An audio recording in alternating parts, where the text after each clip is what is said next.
Somewhere in your body right now, a chemical is building up, minute by minute. Whether you notice it or not, it's the reason you get tired. Not stress, not a bad night's sleep, this specifically. Coffee doesn't get rid of it, it just hides it from you, temporarily. Like unplugging a smoke alarm instead of putting out the fire. And here's the strange part. Ancient humans dealt with this exact same chemical every single day of their lives. And somehow, they never needed a workaround. You wake up already behind. Head foggy, body heavy. The only thing standing between you and function is a hot, bitter liquid you didn't even want. You just needed it. Over 2 billion cups of coffee are consumed on this planet every day. That's more than 1 for every 3 humans alive. We built an entire global industry around one simple fact. Without it, most of us cannot function properly in the morning. So what changed? It's not that ancient life was gentle, it wasn't. Something about how they lived kept their bodies from breaking down the way ours does every single morning on a schedule. Let's start with the chemical. It's called adenosine. Every hour you're awake, your brain produces more of it. It builds up in your bloodstream like a tab you haven't paid. The longer you're awake, the higher the tab climbs. And adenosine has one job: bind to receptors in your brain and slow things down. Less alertness, more drowsiness. Eventually, sleep. This isn't a flaw, it's a clock, a biological signal that's been running unmodified for millions of years. Caffeine doesn't lower your adenosine levels. It can't. What it actually does is block the receptors adenosine is trying to reach. It sits in the same docking station and refuses to move. Your brain is still producing the chemical. It's still building up. You just can't feel it anymore. And here's the part nobody talks about. When the caffeine wears off, all that adenosine that never went anywhere floods back into those receptors at once. That's the crash. That afternoon wall you hit isn't your body failing you. It's your body finally being allowed to tell you the truth it's been trying to tell you since 7 a.m. Ancient humans never built this debt in the first place. Not because they were tougher, because they were never awake long enough or wired wrong enough to need to hide it. Here's where it gets interesting. Your body doesn't actually rely on caffeine to wake up. It has its own built-in stimulant, and it's stronger than anything in a cup. It's called cortisol, and every morning your body releases a spike of it right around the time you wake up naturally. Researchers call this the cortisol awakening response. The psychobiologist Clemens Kirschbaum spent years studying it in the 1990s and found that this spike happens whether or not you drink coffee, whether or not you even want to wake up.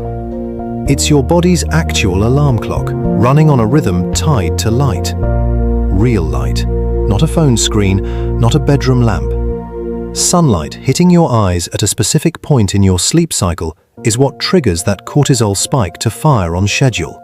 And for 300,000 years, that's exactly what your ancestors got. No blackout curtains, no alarm going off in pitch darkness. Their bodies knew exactly when the sun was coming because they were sleeping under it. We are not.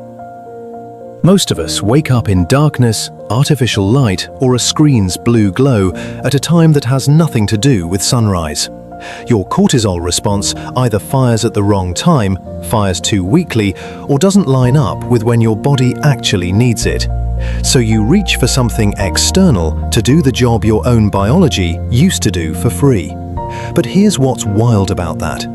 Ancient sleep itself wasn't even structured the way ours is.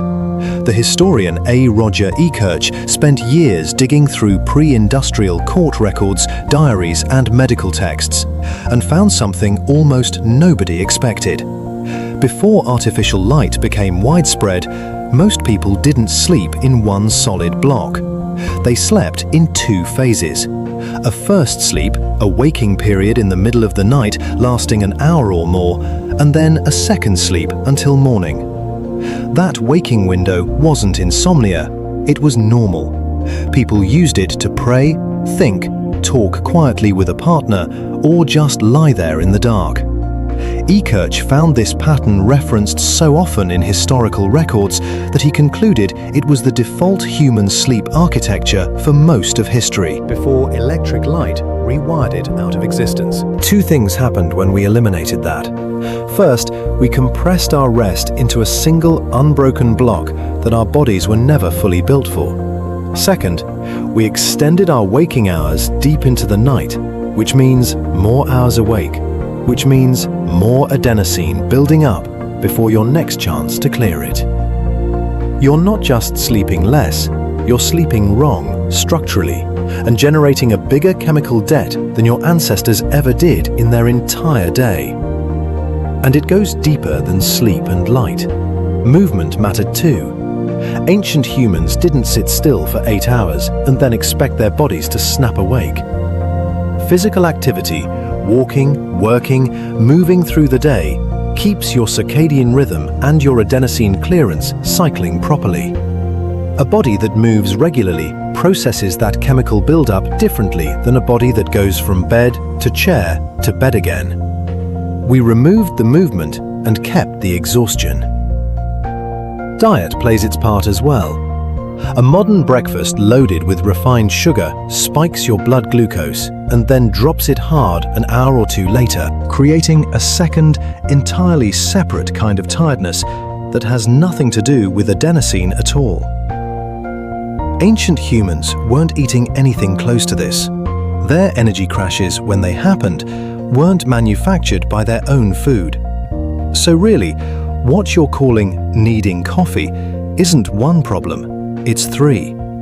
A chemical clock you've let run too long, a light-based alarm system that's firing on the wrong schedule, and a sleep structure that was quietly rewired less than 2 centuries ago.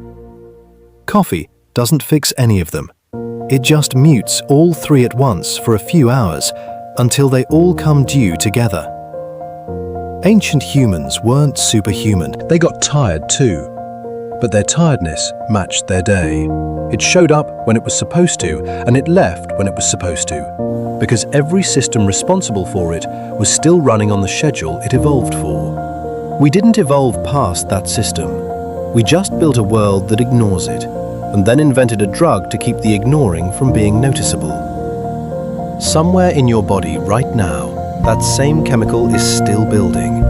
It was building the whole time you watched this, and tomorrow morning you'll reach for the same cup to quiet the same alarm your ancestors never had to silence, because theirs was never ringing at the wrong time to begin with.